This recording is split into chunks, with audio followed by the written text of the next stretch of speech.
እንኳን ደስ ያላችሁ ማለት እንፈልጋለን። ዛሬ ወሳኝ ዜና የአማራ ፖለቲካ እድገት ያየንበት በጣም ወሳኝ ምዕራፍ ላይ እንገኛለን አይደል?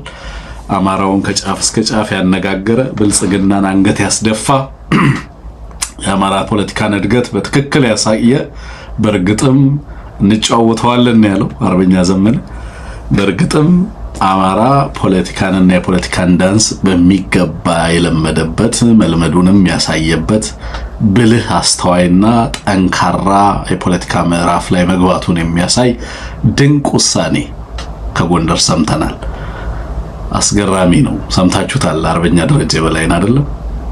እዚህ ጋር በቀጥታ እያጫወትኩት እያንዳንዱን ንግግር በተነትነው እንዴት ደስ ባለኝ። ግን የዚህ ዩቲዩብ ህግ በብዙ ምክንያት ይሄንን ስለማይፈቅድልን እሱን ለማሰማትና ወደ እናንተ ለማሳየት እቸገራለሁ። ሳተላይት ላይ ግን የአማራ ብሮድካስት ላይ የምትከታተሉን ሰዎች በሀገር ቤት ማለት ነው ሙሉና በውጭ ሀገርም ሆናችሁ ሳተላይት ላይ የምታዩን ሰዎች ፕሮግራሙን በቀጥታ የምንለቀው ነው የሚሆነው። በኋላ ላይ የአርበኞቹን ንግግር እናሰማችኋለን።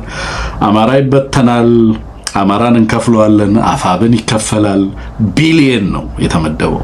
ቢሊየን ያልገባ ያልታዘዘ ፖለቲከኛ ያላረደረደ አልነበረም። ያንን ሁሉ ቋጠሮ ፈቶ አማራ ወደ አደባባይ ተአምርና ድል ይዞ መጥቷል። ከዚህ በኋላ የአማራን ትግል በተመለከተ እና የአማራን አቅም በተመለከተ ቁጭ ብሎ ማየት ነው። ምን አይነት ውጤት እንደሚኖረው ይሄ ትግል በደንብ መመልከት ያስፈልጋል ብዬ አስባለሁ። ቃለ መጠይቆችን አድርገናል ከአርበኞች ጋር። ሌሎች መረጃዎች አሉን፣ ቀጠናዊና ሀገራዊ ጉዳዮች አሉን። የዚህ በምዕራብ ኢትዮጵያ በኩል ያለውን ሁኔታ ዩናይትድ አረብ ኤምሬትን በተመለከተ እንደዚሁ ስብሰባ በደብረ ዘይት ተደርጎ የነበረ አንድ ስብሰባ አለ። ነሽመልስ አብዲሳም እንደዚሁ ከካቢኔዎቻቸው ጋር የ2018 ዓ.ም አፈጻጸም ሪፖርት እንደዚሁ በገመገመበት ወቅት የተናገራቸው ነገሮች አሉ። እነሱንም ወደ እናንተ እናደርሳለን። ኤርትራን በተመለከተም እንደዚሁ የብልጽግና ግምገማ አለ። በተለይ በምዕራብ በኩል የኤርትራ ጦርም ተሰልፎ እየወጋኝ ነው የሚል ግምገማ እንዳለ በብልጽግና በኩል ሰምተናል። ሱዳን ላይ ያለው እንቅስቃሴንም እየሰማችሁ ነው ያላችሁት። ዛሬ አርኤስኤፍ አመራሮች ላይ ሞት ፍርድ ፈርዷል የሱዳን ፍርድ ቤት።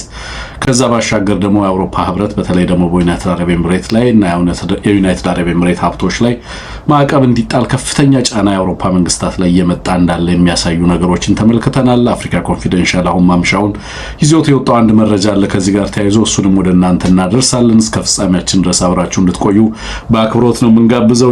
አማራ የፖለቲካ ጨዋታውን ብዙዎች አፋብን ይፈርሳል፣ አፋብን ይሰነጠቃል ያልተባለ ነገር አልነበረም።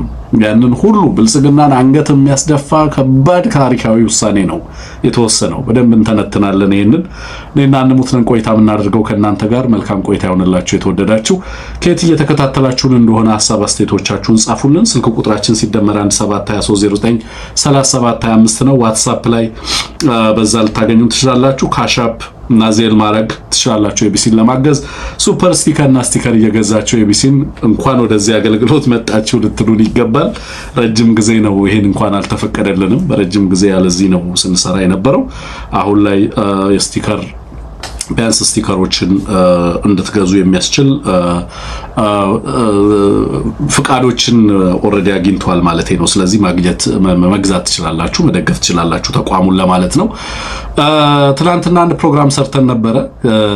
ያንን ፕሮግራም ተመልክታችሁ የደወላችሁ ሰዎች አላችሁ። በጣም ብዙ ሰዎች። በጣም ነው የገረመኝ የእያንዳንዳችሁን ኤክስፒሪየንስ እኔ ትናንት ካነሳሁት ነገር ጋር አያይዛችሁ ለማንሳት የሞከራችሁ ሰዎች ምን ያህል ህዝባችን እንደተጎዳ በዚህ ሀገር ውስጥ የእያንዳንዱ አማራ ኑሮ ምን አይነት ሲኦል እንደነበረ ስታነሱልኝ ነበር የነበረው አንዳንዶች የደወላችሁልኝና በጣም ገርሞኛል። እባካችሁ እንደዛ አይነት ስቶሪዎቻችሁን ላኩልን። በተለይ ደግሞ ከአማራ ክልል ውጪ የነበረው ህዝብ እና አሁንም ያለው ህዝብ ምን አይነት መከራ ምን አይነት ስቃይ ውስጥ እንዳለ በጣም ብዙ ሰው በተለይ ደግሞ በአዴንን ጨምሮ በአዴን ዙሪያ ያለው ልሂቅ በብዛት የማይገነዘበው የነበረ ነውና አሁን ላይ ነው የአማራው ትግል በደንብ እዛ አካባቢ ያለውን ከክልል ውጭ ያለውን የአማራን ህዝብ መከራ፣ ሰቆቃ፣ ስቃይ በትክክል ሌላውም ህዝብ እንዲያውቀው ለማድረግ ጥረት እየተደረገ ያለውና ከዚህ ጋር ተያይዞ የምትልኩልን ነገር ካለ ባካችሁ በደንብ ላኩልን። እንደዛ አይነት መረጃዎችን ትላንትና መረጃዎቻችሁን ታሪኮቻችሁን ያጋራችሁን ሰዎች በጣም ብዙ ልብ የሚሰብር በነገራችን ላይ ምናልባት በዚህ ላይ ብቻ ያተኮረ ልዩ ፕሮግራሞችን ልንጀምር እንችላለን ወደፊት። ስለላካችሁልን መረጃ ግን ከልብ አመሰግናለሁ። ሌላው ስዊዘርላንድ የምትገኙ ጄኔቫ ያላችሁ ወይንም ዙሪክ ያላችሁ ሰዎች ካላችሁ በስልክ ቁጥራችን ጻፉልኝ። ሲደመር 1723933725 ላይ እዛ ያላችሁን ሰዎች ፈልጋችኋለሁ ለማለት ነው። መልእክታቸውን ብትልኩልን ደስ ይለናል። ቀጥታ ወደ ወንድማችን አንሙትን ጋብዛለሁ። መልካም ቆይታ እንዲሆንላችሁ እየጋበዝኩ ፕሮግራማችንን እንድትከታተሉ በድጋሚ በአክብሮት ጋብዛለሁ።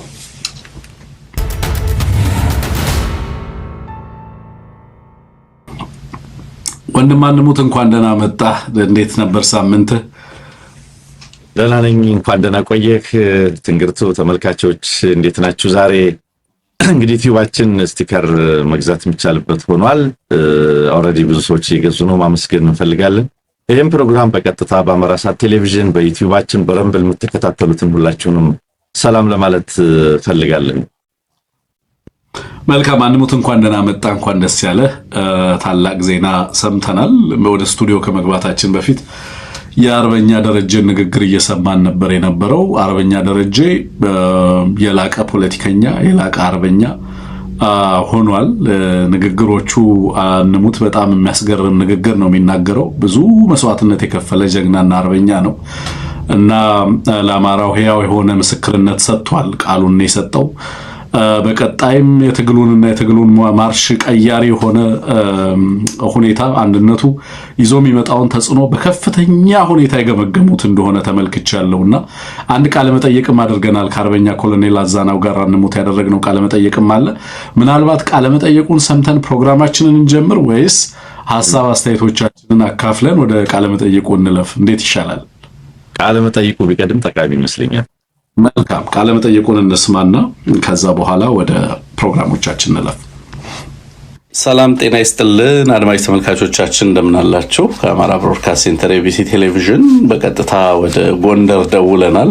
ጎንደር መስመራችን ላይ ኮሎኔል አበራ አዛናው አሉ። ኮሎኔል ይሰማሃል? ድምጼ እንዴት አለ? እግዚአብሔር ይመስገን አቶ ተንገርቱ ይሰማኛል። ደህና ነኝ ኮሎኔል።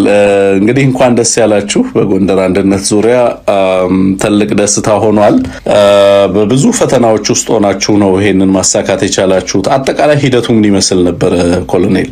እሺ በመጀመሪያ ደረጃ ጎንደር አንድ እንዳይሆን የምታውቃቸውን የብልጽግና ፓርቲ ባለስልጣን ከዝናሽ ጀምሮ እናለበል የሚባሉ ይሄ አሁን የመጣ አንድ ማነው ፕሬዚዳንት አለ፣ ሌሎችም ጎንደር አንድ እንዳይሆኑ ከፍተኛ የሆነ ሴራ ነው የሰሩት።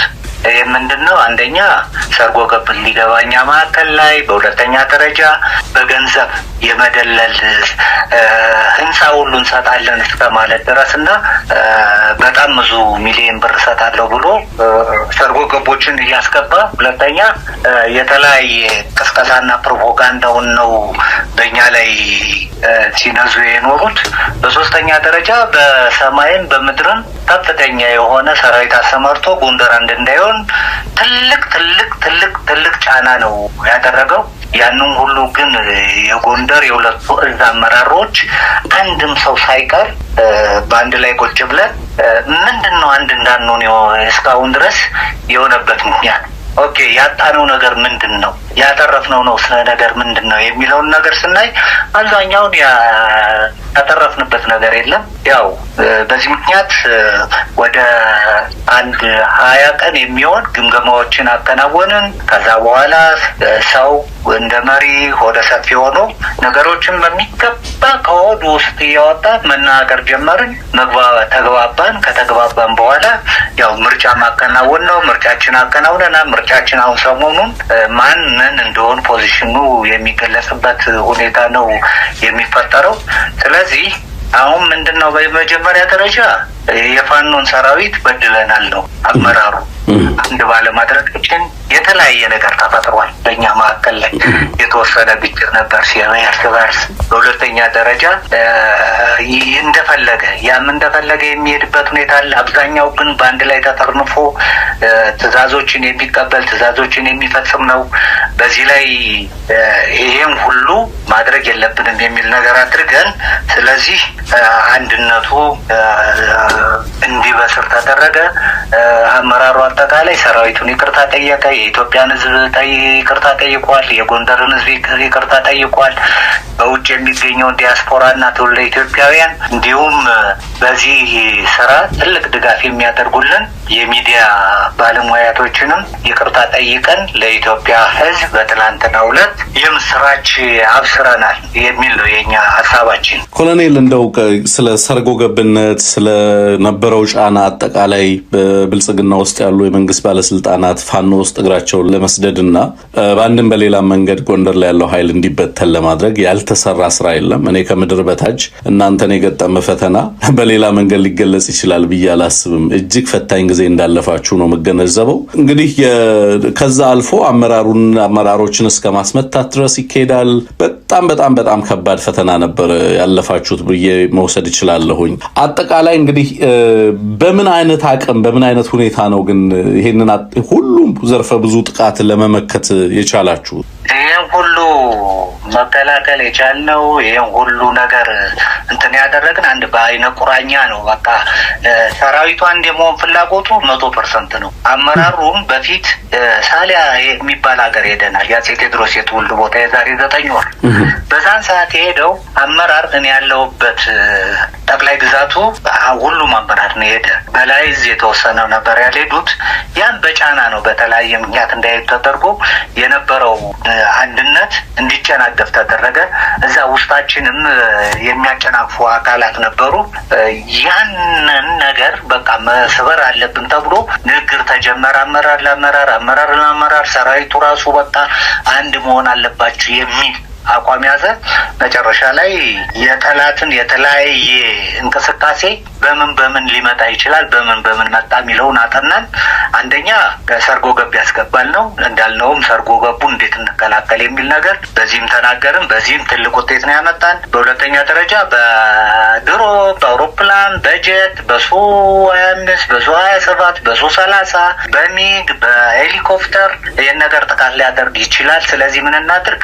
የራሳችን ስራ ወታደራዊ ስራ እንስራለን። ስለዚህ ሳይንስና ጥበብን ተጠቅመን የመሬት አቀማመጡን በሚገባ ቶፖግራፊውን በማንበብ ስለዚህ ከዛ እንዴት አድርገን እንደ ከለላና መከታ ይዘን ምንም አይነት እይታ እንደማንፈጥር በዚህ ተግባባን። በሶስተኛ ደረጃ ፕሮፓጋንዳውንስ እንዴት እናድርግ የሚል ነው። ፕሮፓጋንዳው አንድ ከሆኑም በኋላ በአንድ ምትኛ የምንመልስበት ሁኔታ አለ የሚል ነገር አሳልፈን ነው እንግዲህ ለዚህ ለዛሬው ለትልቅ ድል የደረስ ነው።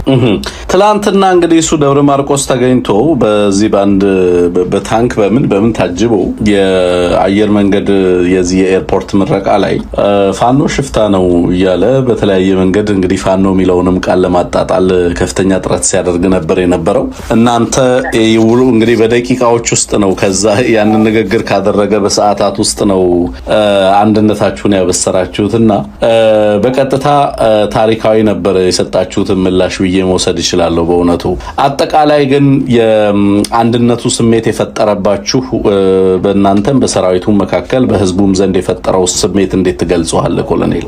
በመጀመሪያ ደረጃ ደብረ ማርቆስ አውሮፕላን ማረፊያ ለመመረቅ ያው እንግዲህ አንድ ሜካናይዝድ ክፍለ ጦር ነው አጅቦት ይዞት የሄደው። በታንክም በመርፍም በአየር መቃወሚያም በዙም በስናይፐር እና በመትረየስ በዲሽካ በሞርተር ነው አጅቦ የሄደው። ያው እንደምታየው እንግዲህ ያ የስጋት ቀጠና ነው። ምክንያቱም ያ የሆነበት ምክንያት እዛ አካባቢ የጎጃም ወንድሞቻችን እንዴት አድርገው እንደሚመቷቸው እንዴት አድርገው ጠላትን እንደሚደመስሱ በተግባር ህዝቡ ያየበት ሁኔታ ነው ያለ።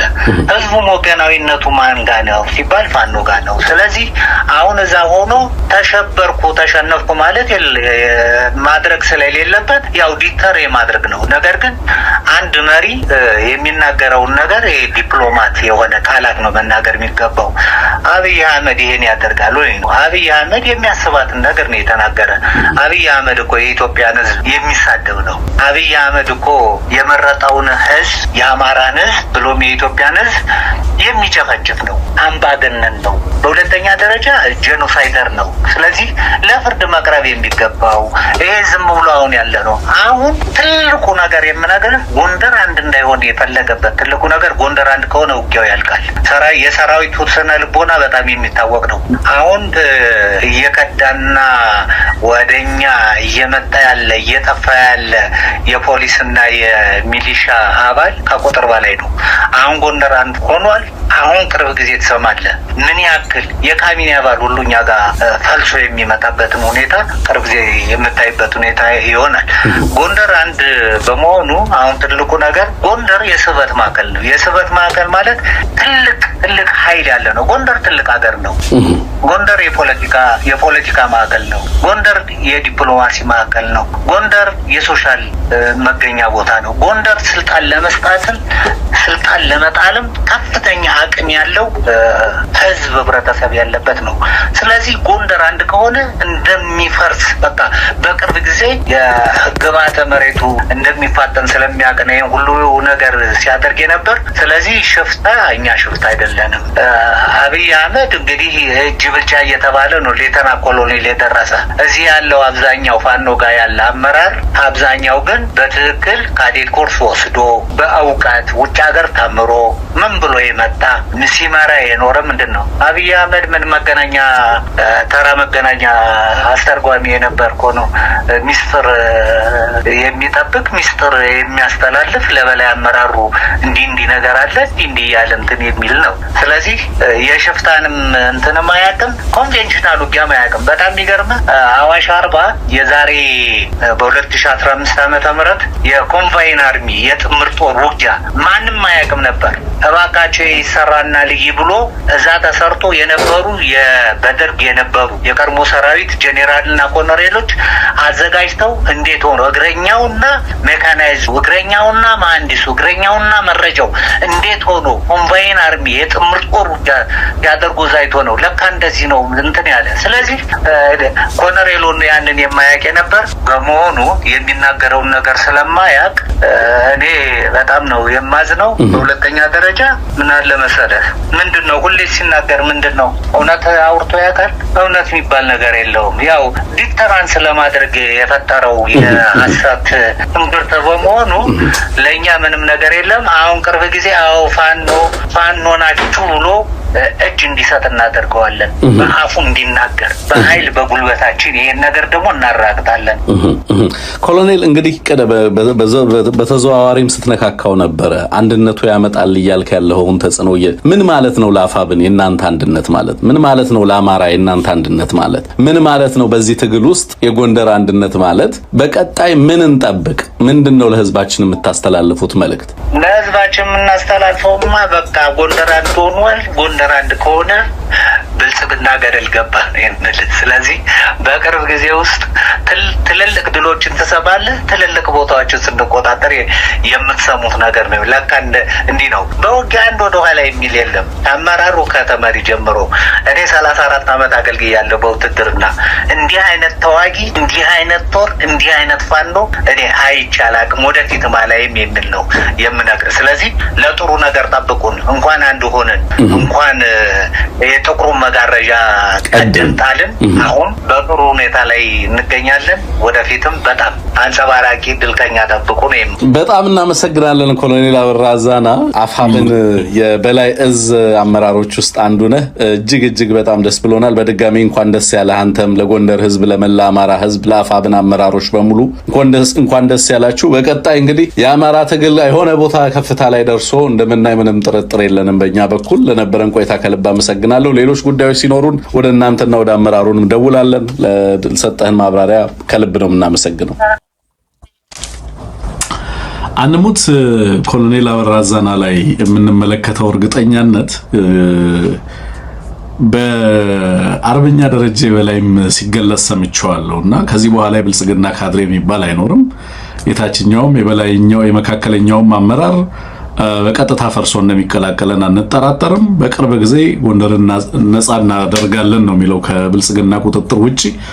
በኮሎኔሉ ሲናገርም ሰምተህ ከሆነ እንግዲህ እኔ 34 ዓመት በመከላከያ ውስጥ ሰርቻለሁ፣ እንደዚህ አይነት ወታደር እንደዚህ አይነት አቅም አይቻል አቅም ነው የሚለው። እስከዛሬ ድረስ ከአንድነቱ ጋር ተያይዞ በርካታ ጉዳይ አንዳንድ ጊዜ ጉጋም ላለማድረግ ሁሉ የተገደድንባቸው ሁኔታዎች ነበሩ ነው የሚለው። ኮሎኔል አርበኛ ደረጀን ሰምተው ከሆነ ንግግሩን ሙሉውን ንግግር ሰምተህ ከሆነ ማለት ነውና አጠቃላይ ፖለቲካዊ አንድምታው ምንድነው? ወታደራዊ አንድምታው ምንድነው? ለብልጽግና ምን ማለት ነው? ይሄ ለአማራ ምን ማለት ነው? ለለውጥ የሚታገሉ ኃይሎችስ ይሄ ምን ማለት ነው የሚለው እናነሳው ብዬ ነው። አስንሞት መልካም።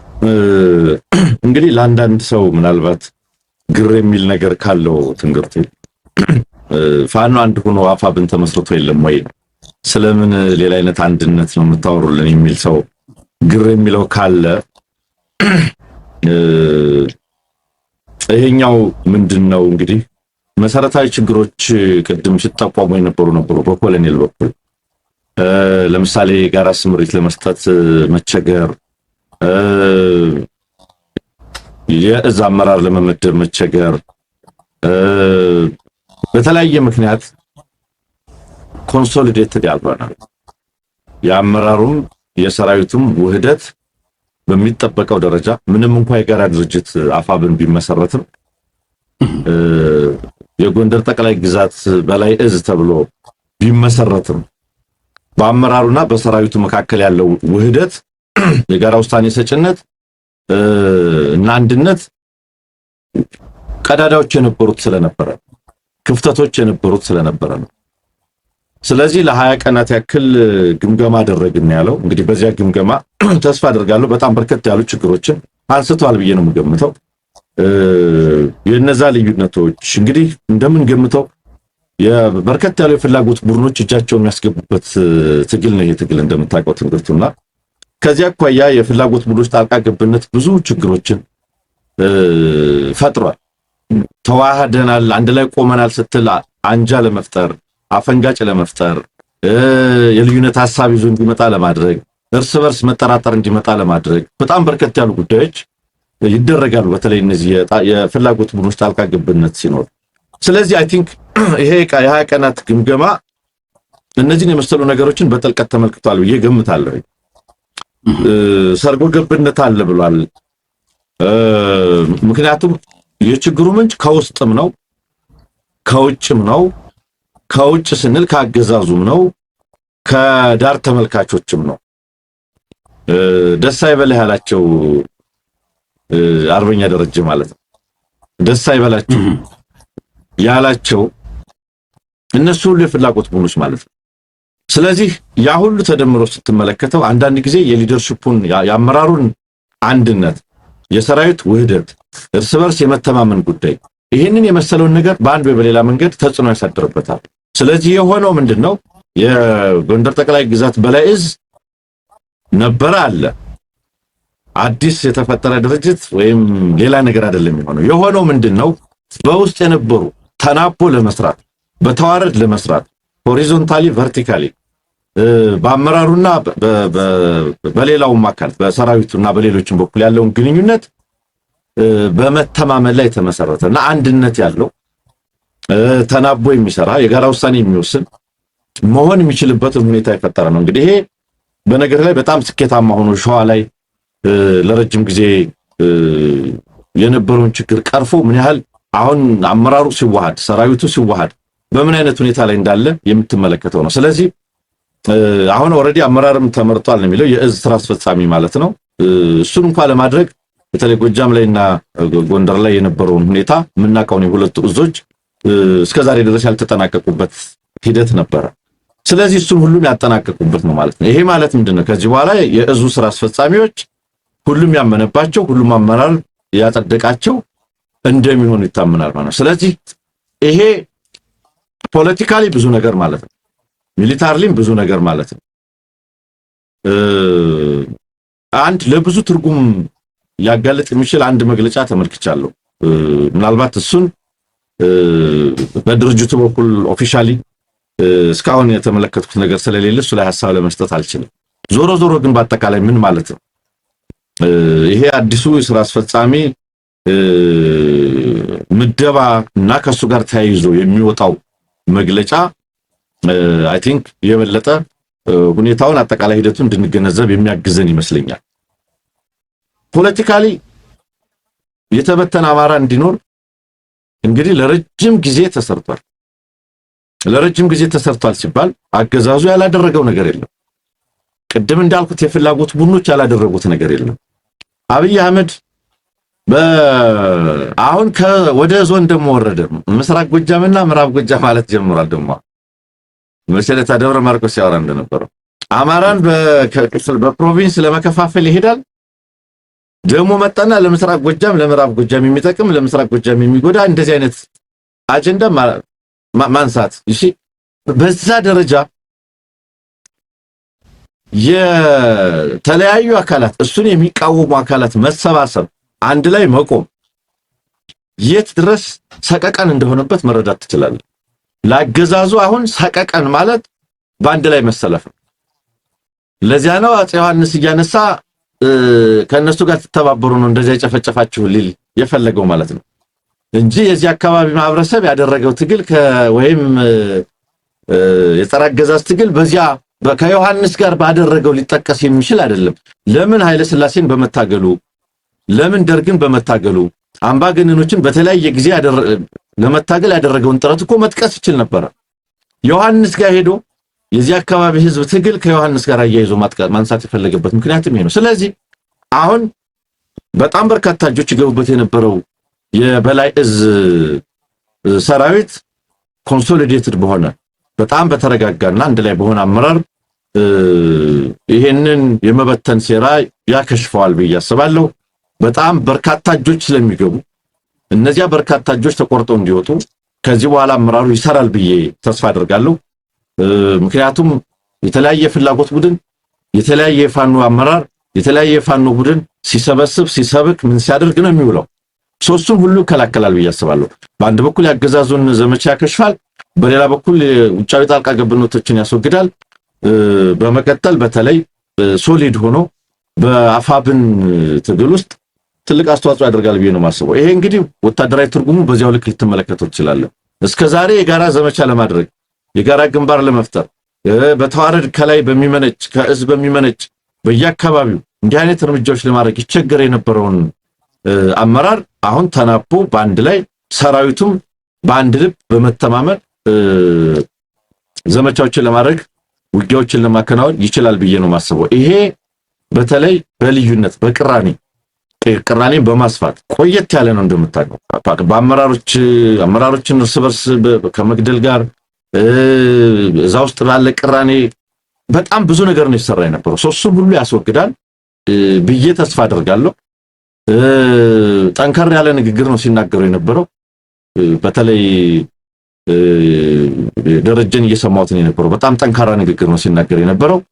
በዚያ ልክ እኔ ከዚህ በኋላ ታዛዥ ነኝ ለድርጅቴ ነው ሲል የነበረው። ስለዚህ እንደ እዝ ቀጠናው ላይ ምክንያቱም አሁን ቀደም ኮሎኔልም ሲናገር ከዚህ በኋላ ካድሬዎች ሁሉ ይመጣሉ፣ አመራሩ ካቢኔ ይመጣል ነው የሚለው። ምናልባት እስከዛሬ በሰፈር በምን በፍላጎት ተጓድኖ ምን ብሎ ሲያይ ፍራስትሬት አድርጎ ወደ ኋላ የቆየ ከነበረ አሁን የተናበበ በአንድ ላይ የቆመ የፋኖ አመራርና ሰራዊት ስለሚያገኝ ሚሊሻውም ፖሊሱም የአካባቢ የብልጽግና መዋቅርም ይህንን በላይ እዝን ይቀላቀላል የሚል ተስፋ አለኝ። ያ ደግሞ ወታደራዊና ፖለቲካዊ ትርጉሙ እጅግ በጣም ሰፊ ነው የሚሆነው። የዛ አካባቢ ፋኖ በአንድ መሰለፍ በአንድ ላይ መቆም ወታደራዊ ትርጉሙ በጣም በጣም ከፍተኛ ነው ብዬ ነው የምወስደው። አንሙት አንዳንድ እዚህ ጋር የሚሰጡ አስተያየቶችን አንድ እየተመለከትኩ ነበር። ባትቸኩሉ በእንደዚህ አይነት ጉዳይ ላይ በተደጋጋሚ እንዲህ አይነት ነገር አንድ ሆኖ ሲባል እየፈረሰ ተቸግረናል የሚሉ አስተያየቶች አሉና እነሱን ጨምሮ ሐሳቦች ባክልበት ጥሩ ነው የሚሆነው። አፈንጋጭነት 4 ኪሎ ስንደርስ ከንጦጦ አፈንግጦ የሚወጣ እና ወደ ለጠላት እጅ መስጠት የሚፈልግ አካል ሁልጊዜም በትግል ውስጥ የሚያጋጥም መሆኑን በተደጋጋሚ ሲነሳ ነበር የነበረው። በትግል ሂደት ውስጥ አንሙት በጣም በርካታ ሰርጎ ገቦችን ልትመለከት ትችላለህ። የህዝባቸውን ትግል፣ የጓዶቻቸውን መስዋዕትነት፣ የህዝባቸውን መስዋዕትነት አሳልፈው ለጠላት ሊሸጡ የሚስማሙ የህዝብን የጋራ የወል ደስታ የወል ሰናይ በግለሰባዊ መክሊት በግለሰባዊ ኢንዲቪጁዋል ኦፖርቹኒቲ አድርገው ሊጠቀሙ የሚፈልጉ በርካታ ኃይሎች አሉ ማለት ነው። ሁልጊዜ የሚያጋጥም ነው። በአንድነት ሂደት ውስጥ አደፍራሽ ሆኖ የሚመጣ ኃይል ሁልጊዜም አለ። ነገ ላይ ችግር አይገጥማቸውም እየተባለ አይደለም። የመጡበትና ያለፉበት ሂደት ግን በጣም በጣም በጣም ሪኮግናይዝ ሊደረግ የሚገባው ነው። በጣም ከባድ ፈተና ነው ያለፉት ማለት ብዙዎቻችን ልንረዳው ልንገምተው ከምንችለው በላይ ነው። እና አብይ አህመድ በርካታ ባለስልጣናት በጣም በርካታ ገንዘብ መድበው በጣም በርካታ አፍራሽ ኃይል አሰማርተው በጣም በበርካታ ኃይል ተደግፈው ይህንን የጎንደር ኃይል ከአማራ ትግል አስኳል ነጥሎ ለማውጣትና በጠላት ፍላጎት ልክ እንዲሰለፍ ለማድረግ ያልተሰራ ያልተቧጠጠ ነገር አልነበረም። ጎንደርና አማራ አሸነፋቸው። ይሄ የአማራ ትውልድ እንድኮራበት የሚያደርገኝ ምክንያት ይሄ ነው። አንዴ ሰው አማራ ከሆነ በኋላ አይሸጥም፣ አይለወጥም። አንዴ ሰውን አማራ ማድረግ ከተቻለ በኋላ እንሙት የአማራን ትግል በርካሽ በ30 ዲናር ሸጦ ለአብይ አህመድ መንበርከክ የሚቻልበት ሁኔታ አይኖርም። ዋናው አማራነት እንዲበራለት ማድረግ ነው። ታግሎ ያሸነፈው አማራነት ነው። አርበኛ ደረጀ ሲናገር የነበረው በግልጽ እና አንደበቱ ላይ ሰማይ የነበረው እንኳን ደስ ያለ አማራ እንኳን ደስ ያለ ጎንደር አሸንፋቸዋል የሚለው መከራውን ስለሚያውቅ ነው። ያለፈበትን ፈተና ስለሚረዳ ነው። ቀላል ፈተና አልነበረም የታለፈው። ከዚህ በኋላ ችግሮች ላይ ያጋጥሙ የሚችሉበት ሂደት ሊኖር ይችላል። ግን ደግሞ የተመጣበት ርቀት የተሄደበት ርቀት ቀላል አይደለም። ብዙዎቻችን እዚህ አካባቢ ያለውን ኃይል አንሙት በጣም ብዙ ጊዜ እንደውም አንተ እዚህ አካባቢ ስላለው አቅም ደጋግመህ ስታነሳልኝ አስታውሳለሁ። ደርግን ከጣለው የወያኔ ሰራዊት 2 ምናልባትም 3 እጥፍ የሚጠጋ የአማራ ኃይል በዚህ አካባቢ ላይ ብቻ ነው። ተውና ሌላውን አማራ ማለት ነው። በኢትዮጵያ ፖለቲካ ውስጥ መሰረታዊ ስትራክቸራል ለውጥ እንዲመጣ ለማድረግ የሚያስችል መሰረተ ሰፊ ተጽዕኖ ለመፍጠር የሚያስችል ወታደራዊ አቅም ያለበት አካባቢ ነው። የዚህን አቅም በአፋብን ውስጥ የሚኖረውን ሚና አገዛዙ በሚገባ ጠንቅቆ ያውቃል። የአማራው አንድነትን በተመለከተ ሰሞኑን ይጠበቅ የነበረው ሪዛልት በብልጽግና በኩል ይጠበቅ የነበረው ነገር ይሄ ኃይል ከአማራ ፋኖ ከአፋብን አፈንግጦ ወጥቶ አፋብን ለሁለት ተከፈለ የሚል አፈንጋጭ ኃይል ሆኖ ወጥቶ አፋብን ለሁለት ተከፈለ የሚል ፕሮፓጋንዳና አማራውን ለማዳከም የሚሰራ ስራ ነበር ትልቁ ኤክስፔክቴሽን። በተቃራኒው አገዛዙ ተሸንፎ አማራውን ለማዳከም የሚሰራው ኃይል ሁሉ ለአገዛዙ አስኮብ ላይ ሆኖ ሲሰራ የነበረ በአማራ ህዝብ ትግል ላይ የሸፈተ ኃይል በወገኖቹ ተጋድሎ ላይ የሸፈተ ኃይል ሁሉ የተሸነፈበት በጣም ትልቅ አቅም ነው። ትልቅ ወታደራዊ አቅም ነው። ማውራው ስለማውቀው አቅም ነው። ምንድነው ያለው ኮሎኔሉ? ደረጀም ሲናገረው ሰምቼዋለሁ። ብልጽግና በቃለት ነው እየሳቀ ያለው ኮሎኔሉ። የብልጽግናን አቅም ኢን ኤንድ አውት ያውቃል። አመራር ነበር በወታደር ውስጥ። እያንዳንዱን ወታደራዊ አቅም የዚህን አገዛዝ አቅም ተዋክቶም አብሮም ተሰልፎም አይቶታል። 34 ዓመት ያገለገለበት ተቋም ነው። አሁን ያለበትንም ስፍራ ያውቃል። ይሄ ምን ማለት እንደሆነ ካሚንግ ዴይስ ታዩታላችሁ። የጎንደር አንድነት ማለት ምን ማለት ነው ፖለቲካሊ ኤንድ በወታደራዊ ትርጉሙ ምንድነው የሚለውን በቅርብ ጊዜ የሚታይ ነው የሚሆነው። ምንም ጥያቄ የለውም። ለአፋብን ትልቅ አቅም ነው። አፋብን ሊያጋጥመው ይችላል የተባለውን ፈተና ከፊቱ ተደቅኖበታል ሊባል የተባለውን ፈተና የተሻገረበት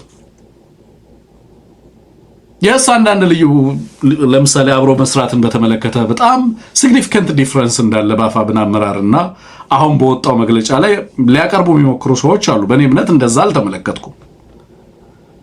በእኔ እምነት አፋብን የወጣው ለአማራ ነው፣ የሚታገለውም ለአማራ ነው፣ ለኢትዮጵያ አንድነት ነው የሚታገለው። የአማራን ጥቅም በተለየ መንገድ ሊለውጥ የተሰለፈ አፋብን የለም። ሁልጊዜም የአማራ ህዝብ ጥቅም የአፋብን ቀይ መስመር ነው። ዳሰት ዛሬ የሚወጡት ነገሮች እንደዛው በዛ መንገድ የሚገለጹ ናቸው።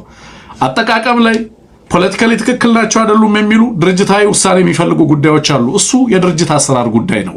እኛ የአማራ አቅም በኢትዮጵያ ፖለቲካ ውስጥ የሚኖረው ተጽዕኖ ላይ ነው ትኩረታችንን የምናደርገው። እኔ አብይን ከማሸነፍ በላይ የአማራ አንድነት ያጓጓኛል። ለኔ አማራ አንድ ሆኖ ቢቆም አብይን ብታሸንፍ አንድ ሳትሆን ባይሰወይ መሳቂያ ነው የምትሆነው። ኢትዮጵያን የሚያህል ሀገር ኃላፊነት ወስዶ በኢትዮጵያ ውስጥ ስሙዝ የሆነ ፖለቲካል ትራንዚሽን እንዲኖር፣ ሁሉን አቀፍ ፖለቲካዊ ለውጥ እንዲኖር፣ ለኢትዮጵያ ሰላምና ደህንነት ዋስትና ሊሰጥ የሚችል የፖለቲካ አውድ ማንበር አይቻልም። አማራ አንድ ሳይሆን አዲስ አበባ ገብተህ እርስ በርስ ትታኮሳለህ ማለት ነው። ከምንም ነገር በላይ ነው የአማራ አንድነት በነገራችን ላይ። ቢኮዝ የአማራ ትግል በማንም የሚጠመዘዝ ትግል አይደለም፣ የማንም አገልጋይ የሆነ ትግል አይደለም። ለአማራ በአማራ እና በአማራ አቅም የሚደረግ ትግል ነው። ማንም ሰው ኢዝሊ ማኒፑሌት ሊያደርገው የሆኑ የኃይል ፍላጎቶችን እኛን ካልደገፋችሁ ተበትናችኋል፣ ያበቃላችኋል ለሚባል አይነት ትግል አይደለም። ትልቁ አቅሙ የሚመነጨው ከአማራ አንድነቱ ነው። ዛሬም የመጣው አቅም የአማራን ትግል እና ድርጅታዊ አሰራር ይበልጥ ሊያጠናክር የሚችል የአማራነትና የአማራነት የትግል መስመር ያሸነፈበት ነው። የጠላት ፍላጎት የነበረው ድርጅትን ማፍረስ ነው፣ አማራውን አንገት ማስደፋት ነው፣ ፕሮቪንሻል የሆነ ኃይል እንዲፈጠር ነው፣ ከአማራ ትግል ያፈነገጠ ኃይል እንዲፈጠር ነበር ፍላጎቱ የነበረው። በየአካባቢው ሊያወርደው ሊበትነው ነበር ትልቅ ትግል ሲያደርግ የነበረው። ያንን ያሸነፈ ነው። አፋብን እንደ ድርጅት ሻይን ያደረገበት ነው። አንሙት አጌንስት ኦል ኦድስ ባይ ዘ ወይ ሊያበርሱት ሊበትኑት ከሚፈልጉ ኃይሎች አፋብን ፈረሰ ብለው ትላንትና የመጡ ሰዎች አሉ። በዚህ እንትን ለምሳሌ የወጣውን መግለጫ ተመልክተው አፋብን ፈረሰ ወይስ ምን ሆነ? አፋብን እንደው እንደዚሁ ሳልቬት እንዳረጋችሁ ትቀጥላላችሁ እንጂ አፋብን የአማራን ህዝብ ድል ሳያጎናጽፍ የሚፈርስ ኃይል አይደለም። ስሪቱ፣ አሰራሩ፣ አወቃቀሩ የቆመበትና የጸናበት ሂደት እንደዚሁ በቀላሉ ማንም ሊያፈርሰው ማንም ማኒፑሌት ሊያደርገው የሚችለው ኃይል አቅም እንዳልሆነ በደንብ መገንዘብ ያስፈልጋል ማለት ነው። ከዚህ አንፃር ድርጅቱም ራሱን ያጸናበት ነው። ቀጣይ ቤት ስራዎች ይኖራሉ። ቅድም እንዳልከው አንሙት በተለያዩ አካባቢዎች ላይ ተጠናቀው ያልተጠናቀቁ ስራዎች ይኖራሉ። በድርጅታዊ አሰራር ውስጥ እና ወታደራዊ ትግበራ ውስጥ እንቅፋት ሊሆኑ የሚችሉ በአሰራር ሂደት ላይ ችግር ሊሆኑ የሚያጋጥሙ ችግሮች ይኖራሉ። እነሱን በድርጅታዊ አሰራር ከአማራ ጥቅም አንፃር እያንዳንዱን ነገር እየመረመረ እየፈተሸ ህዝባችንን የሚያሻግርበትን ፖለቲካዊ አውድና ወታደራዊ አቅም እየፈጠረ እንደሚሄድ ምንም ጥርጥር የለኝም። ለአማራ ህዝብ አንድነት አጌን አማራ ያሸነፈበት ነው። የአማራ ህዝብ አንድነት እንዳልኩት ከየትኛውም ነገር በላይ የቅድሚያ የሚሰጠው ነው። ለኔ ከየትኛውም ስርዓት ግርሰሳ ከምንም ነገር በላይ የአማራውን አንድነት ማትረፍ በጣም ትልቅ ነገር ነው። የአማራውን አቅም የአማራውን አንድነት እና ለአማራው አንድነት የሚኖረው ሚና በዛው ልክ መታየት ይኖርበታል። ለብልጽግናና በተቃራኒ ተሰልፎ አማራውን ባንንም በሌላ መንገድ ኃይሉን ለመበተን ይረዳኛል የሚል ፍላጎት ያለው ኃይል ግን ሙሉ ለሙሉ የፈረሰበት ያ ሁሉ ገንዘብ የከሰረበት ያ ሁሉ ፕሮፓጋንዳ ቦታ ያጣበት ውጤት ያጣበት እንደሆነ መገመት እንችላለን። ግን ቀጣይ ፕሮፓጋንዳ ጥቃቶች፣ የማስኮብለል ፍላጎቶች፣ አፈንጋጭን የመፍጠር ፍላጎቶች፣ አንጃን የመፍጠር ፍላጎቶች ከድርጅታዊ አሰራር ይልቅ አበጋዝነትን ፕሮሞት የሚያደርጉ ላንድሎርድ ይሄ ዋርሎርዲዝምን ፕሮሞት የሚያደርጉ አሰራሮች በተለያየ መንገድ ሊቀጥሉ ይችላሉ። እሱ አፋብን ብቻ የገጠመው ችግር ሳይሆን አንሙት በየአካባቢው ላይ አገዛዙ የሚፈጥረው አሁን እኮ ያገዛዙ ጀነራሎች ዋርሎርዶች ሆነዋል። የየራሳቸውን የማዕድን ስፍራ የየራሳቸውን ሚሊሻ ወደ ማደራጀት ገብተዋል።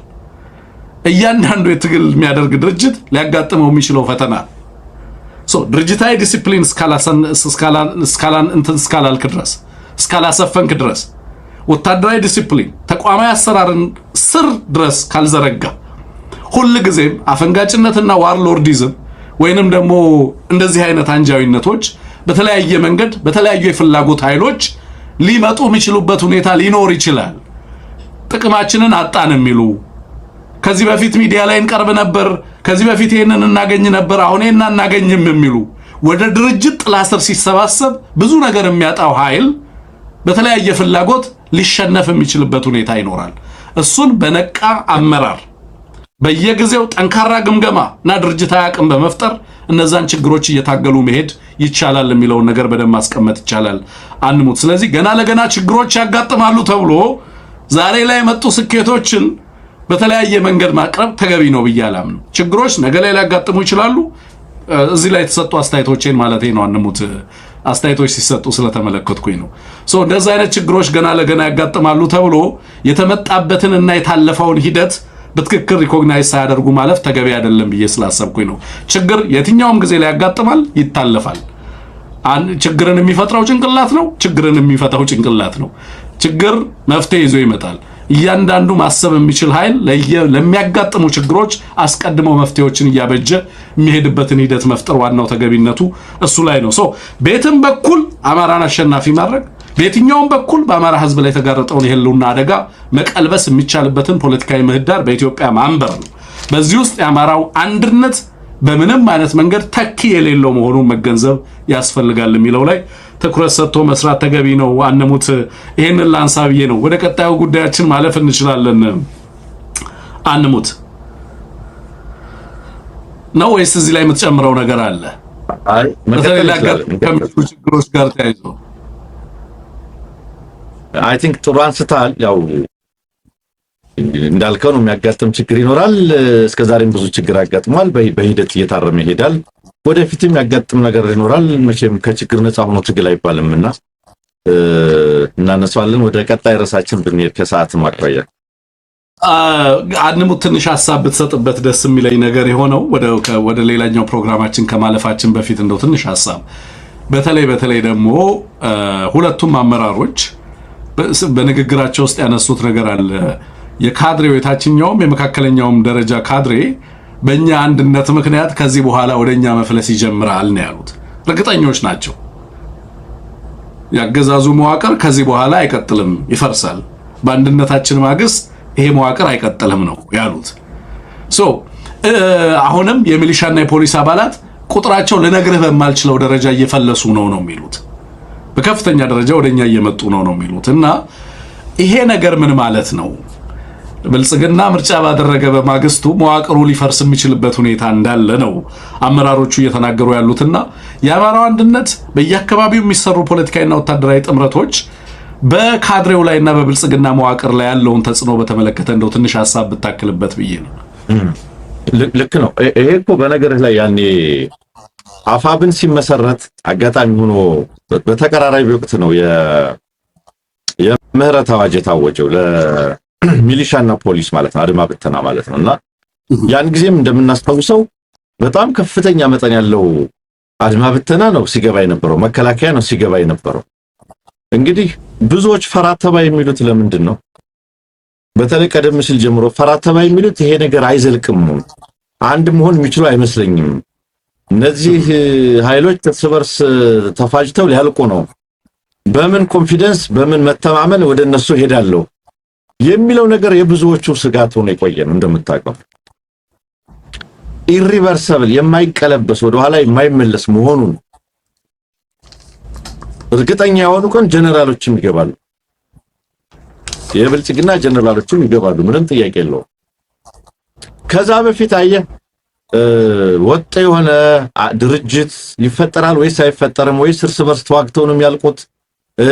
አይ በቃ እነዚህ የጦር አበጋዝ ነው በየሰፈር የሰፈር ጦር አበጋዝ ነው በዚያው ተበትነው ሊቀሩ ነው በቃ ከዚህ በኋላ ዝርፊያና ሌላ ነገር ውስጥ ነው የሚገቡት የሚል ስጋት ነበራቸው።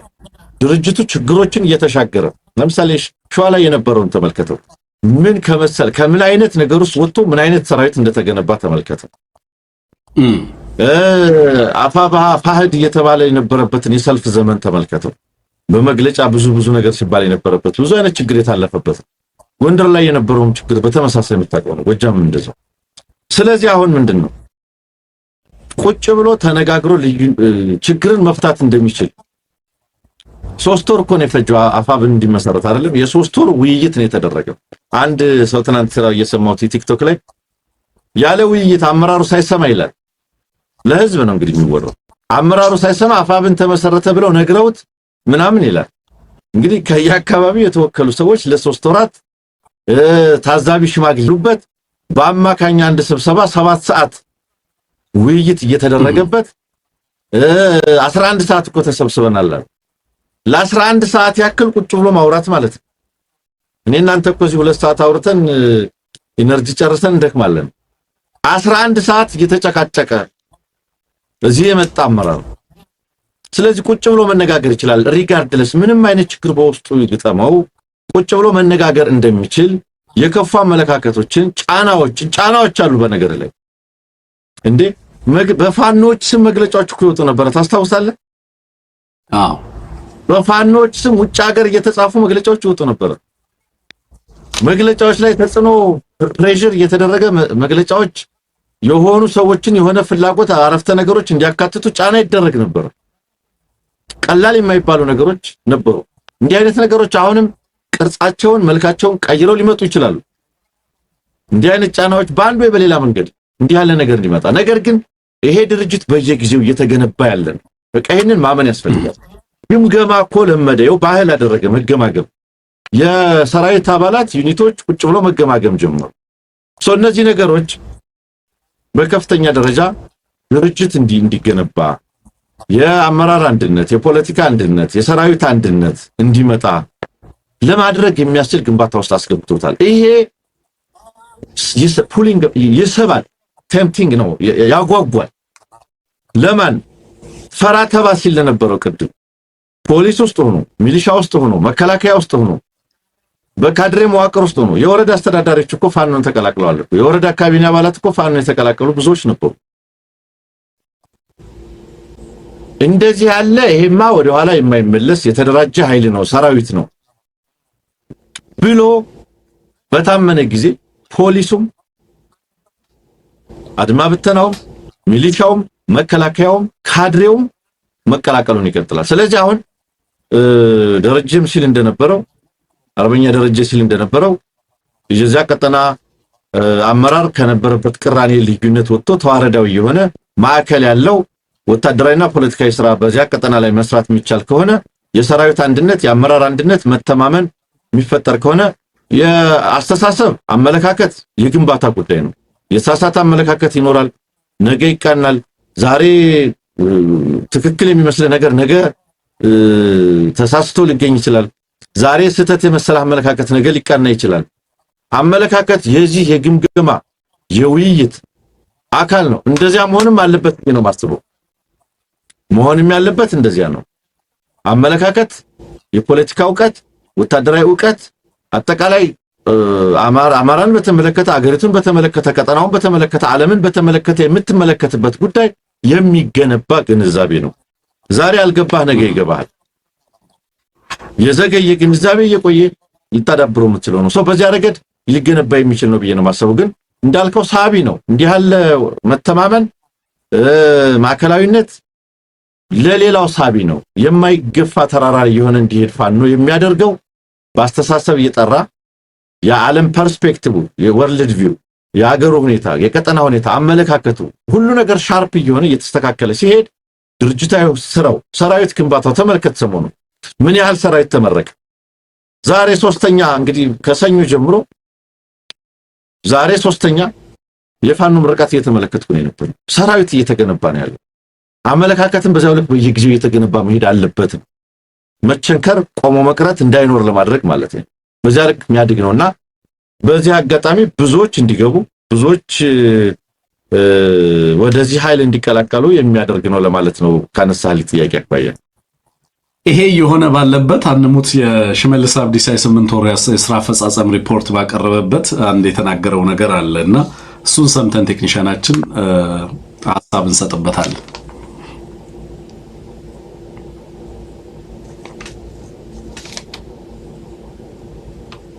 ቴክኒሻናችን ይሰማሃል?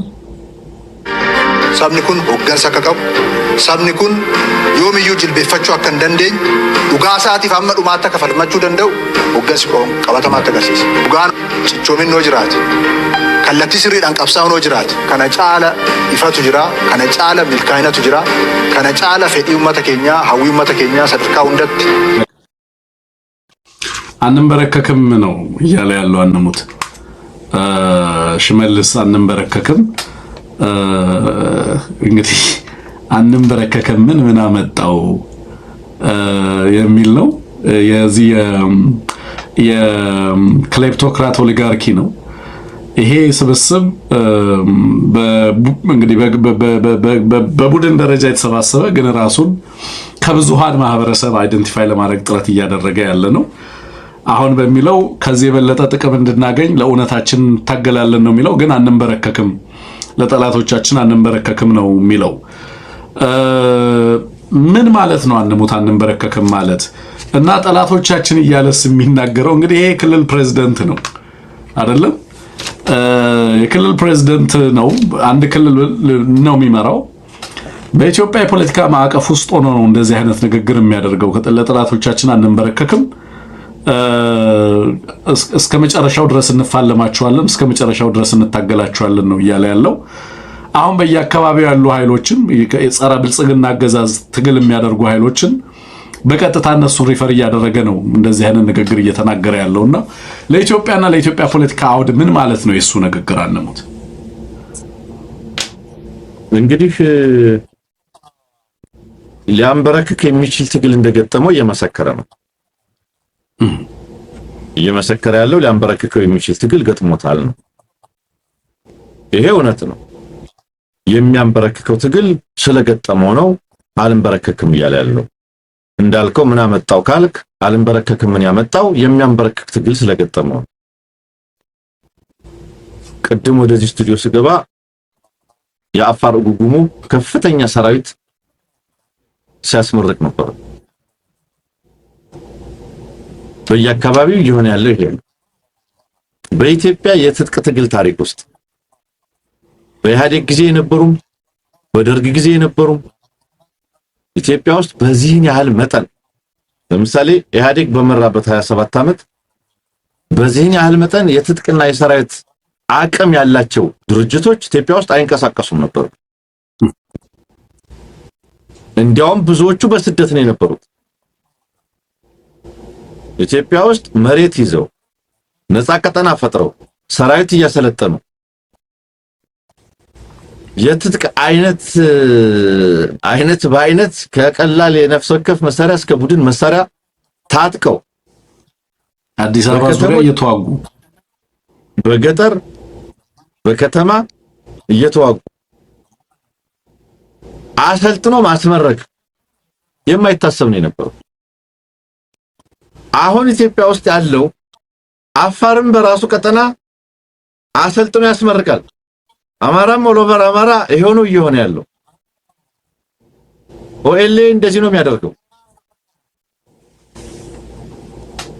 የጉሙዝም የበርታም የጋምቤላም ወደዚሁ ናቸው። ከፍተኛ ሰራዊት ነው። በነገር ላይ የጉሙዝን ስመለከት ነበር። በጣም ኃይል እየገነቡ ነው ያሉት። ነፃ ቀጠና እየፈጠሩ ነው ያሉት። ይሄ ነገር ተደምሮ ስታየው ኢትዮጵያ ውስጥ ከነበሩ የትጥቅ ትግሎች ውስጥ በዚህን ያክል መጠን እንዲህ አይነት ሰራዊት የሚንቀሳቀስበት እንዲህ ያለ ሰራዊት ተመልከተው እስኪ መተከል ኮርስ ምርቃትን ዛት ወዝ በኢህአዴግ ጊዜ የሚታሰብ ነገር አልነበር። በኢህአዴግ ጊዜ የሚታሰብ አይደለም እንዲህ ያለ ሰራዊት እንዲህ ያለ መጠን ማስመረቅ።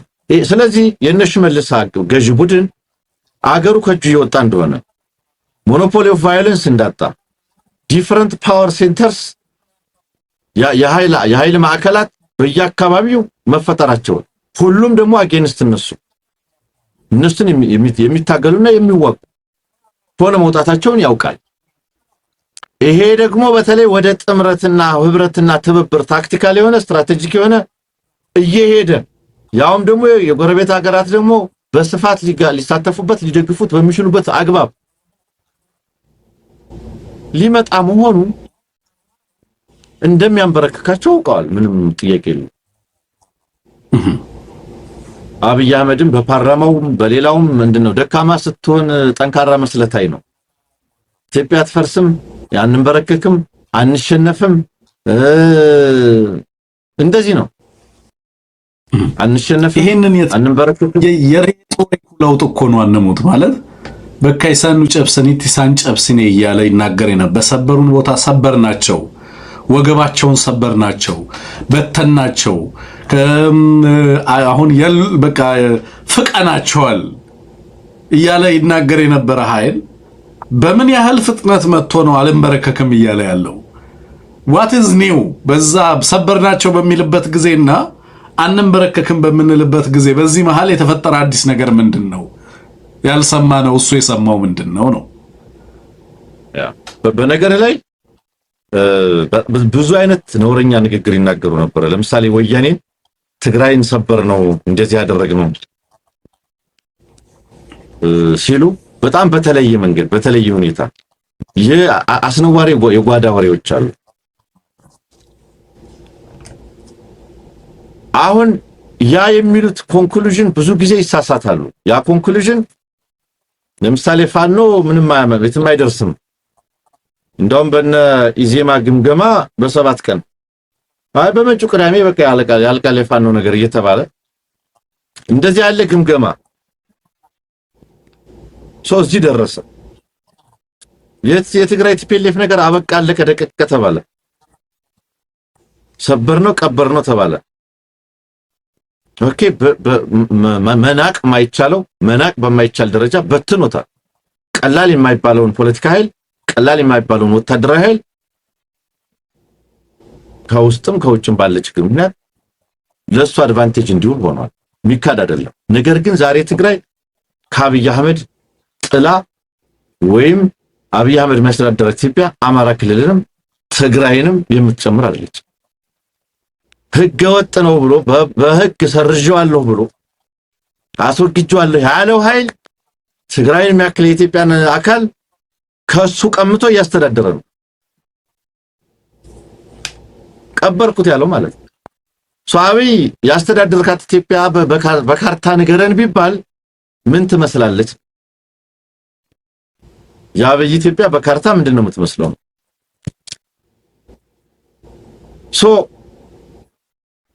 ከሰበርናቸው ከበተናቸው ካደቀቅናቸው ከቀበርናቸው ወጥቶ አንሸነፍም አንንበረከክም መጡባችሁ እኮ ነው ሲሉ የከረሙት። መጡብን ሲሉ ስለከረሙ እየመጡብን ነው ሲሉ ስለከረሙ እንደሚመጡ አውቆ ደግሞ አሁን አንንበረከክም ወደ ማለት መምጣቱ ጥሩ ነው። ጥሩ እድገት ነው። ጥሩ ለውጥ ነው። ቀጥሎ ደግሞ ሌላ ደግሞ ከዚህ ደግሞ ሻል ያለ ሽንፈትን ሊያውጅበት የሚችለው ንግግር ተስፋ እናደርጋለን። ምክንያቱም አሁን ባለው የኢትዮጵያ የኃይል አሰላለፍ ውስጥ ዘላቂ ድል አድራጊ ሆነው ዘላቂ አሸናፊ ሆነው ሊቀጥሉ እንደማይችሉ ምንም ጥርጥር የለውም። አሁን ያለው የኃይል አሰላለፍ አሁን ያለው የኢትዮጵያ ቅራኔ እነሱ እንደሚመኙት በዘላቂነት አሸናፊ አድርጓቸው ሌላው ተንበርክኮ ሊኖሩ አይችሉም። ግን አንበረከክን ይሉ የነበሩ ሰዎች አንንበረከክም ወደ ማለት መሄዳቸው ከአንበርካኪነት ወደ ተንበርካኪነት ትርክት መለውጣቸው ግን ትልቅ ሽግግር ነው ለማለት ነው። አንድምታው ቀላል እንዳልሆነ ስለተገነዘብን ነው ያመጣነው። የተወደዳችሁ አድማጭ ተመልካቾቻችን አንሙት ይሄን ፕሮግራም ሰብስክራይብ አድርጉ፣ ላይክ አድርጉ። ፕሮግራሙን እየተመለከታችሁ ያላችሁ ስቲከር የምትገዙ አዲስ ስቲከር የመግዛት መብታችሁ የተከበረ ሆኗል። ስለዚህ ስቲከር መግዛት ትችላላችሁ።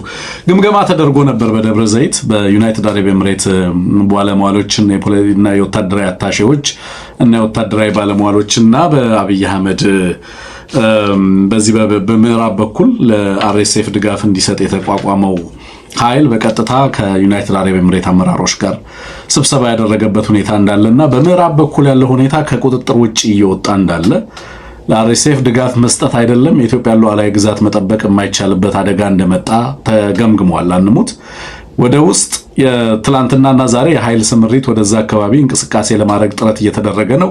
ግማሽ ኃይል ቀንሶ ለማንቀሳቀስ ከአማራ ክልልም ሙከራ እየተደረገ ነው ያለው። ከሌሎች አካባቢዎችም የተወሰነ ኃይል ለማንቀሳቀስ ጥረት እየተደረገ ነው። ሙሉ የጦርነቱ እንግዲህ ብልጽግና ከሚዋጋባቸው የጦርነት ቬክተርስ አንደኛው የምዕራቡ ቬክተር እየሆነ ብቻ ሳይሆን በጣም ዋነኛ የጦርነቱ ቲያትር እየመጣ እንዳለ ነው እየተመለከትን ያለ ነው። ሌላው ከዚህ ጋር ተያይዞ ሰሞኑን እየሰማን ያለ ነው በጣም ከፍተኛ የሆነ ጫና ዩናይትድ አረብ ኤምሬት ላይ እየመጣ እንዳለ እየሰማን ያለ ነው። በተለይ ከአውሮፓ ሀገራት በሌሎችም ሀገራት የዩናይትድ አረብ ኤምሬት የንግድና ኢንቨስትመንት አጋር የነበሩ ሀገራት ፓርላማዎቻቸው፣ ፖለቲካ ልሂቃኖቻቸው ከፍተኛ ጫናን እያስተናገዱ ነው ያሉት። ከዚህ መንግስት ጋር የሚደረግ የሚደረግ ስራ በተለይ ሱዳን ውስጥ ባለው ጦርነት በአንድም በሌላ መንገድ በተደጋጋሚ ሀገሯ ኢምፕሊኬት እየተደረገች መሆኑን ተከትሎ ከፍተኛ ጫና ነው ያለው። የአውሮፓ ፓርላማ ሰሞኑን እየሰማ እንዳለ ነው ማዕቀብም ጭምር እንዲጥል የአውሮፓ ፓርላማን እየተጠየቀ ለአውሮፓ ህብረት መቅረቡንም ጭምር እየሰማን ያለ ነው።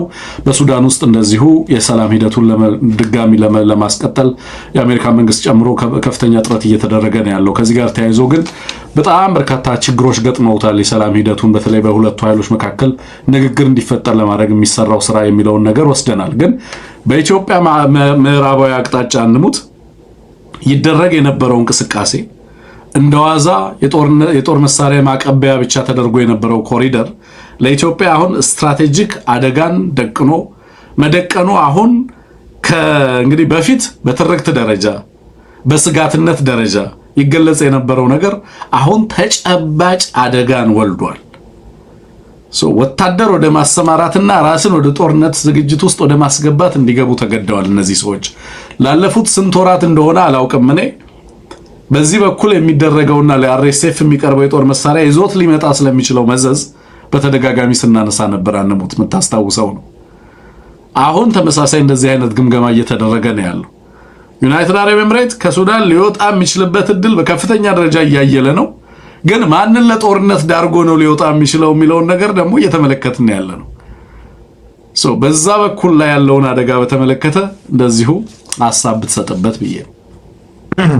መልካም ያ ቀጠና በነገር ላይ ለብዙ አካላት ለአንዳንዶች አጓጉ ለአንዳንዶች ስጋት ለምሳሌ ከዚህ ከማዕድን ጋር ከወርቅ ጋር በተያያዘ በነገር ላይ የአውሮፓ ህብረት ምናልባትም የሱዳንን ወርቅ ንግድ ማዕቀብ ሊጥልበት ይችላል። በቅርቡም የአውሮፓ ፓርላማ የአውሮፓ ህብረት አርኤስኤፍን በአሸባሪ ድርጅትነት እንዲፈርጀው በጦር ወንጀሎችና በሰብአዊነት ላይ በተፈጸሙ ወንጀሎች በአሸባሪነት እንዲፈረጅ የሚል አውሮፓ ፓርላማ ያቀረበው ሐሳብም አለ።